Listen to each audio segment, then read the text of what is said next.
You can let these characters have lots of free will, spontaneity. You can write bits of dialogue among them. You can try them out in different moods, with different backgrounds. You can say, how would this guy work as a widower with 3 small children? Let's have him do some dialogue. Okay, how would he work as a newly married guy? Let's do some dialogue there. The reason I mention it is because you're getting to the point where they're going to stop having any free will. By the time I actually write a book, by the time I've figured out the plot, my characters have no free will at all anymore. There's no spontaneity. There's no room for any spontaneity. If I'm writing the book and characters begin to show any spontaneity, any free will, any saying anything that besides what I plotted for them to say, I stop. I stamp it out.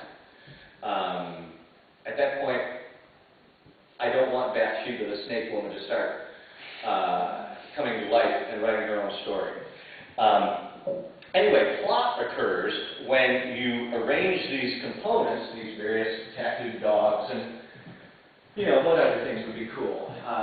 You want to think of this stuff before you actually write the outline. What would be cool? A moonlight chase across the rooftops of Paris. That would be cool. A guy who, God knows, a guy who discovers that the family he thought he had is all just actors, sort of like in the Truman Show, that his whole reality has been set up for him.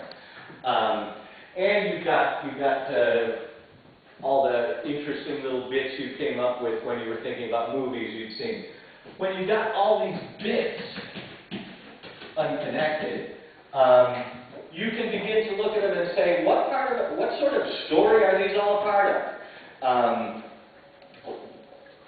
What would be better in what order? Would this be better over here? If this is future and this is past, would it be better if this thing happened before his mother came after him with a gun, or after his mother came after him with a gun? And you look at it both ways and you say, well, you know what, I think after. Figure out, as you're doing this, figure out why your characters would get involved and stay involved. I mean, if I was to witness some sort of event that propels people in stories into action, I wouldn't get into action. I mean, if the gods came down and told me that here's a magic sword and you've got to clean the mole people out of Florida, I'd say, no, that's why I pay taxes. The army or something will clear the mole people out of Florida. I don't do this. I have a job. So you have to figure out why your character would get involved, and if he does, why he keeps on getting involved, why he doesn't ever call the cops. Why would he risk anything more than $10 in a wrecked pair of shoes?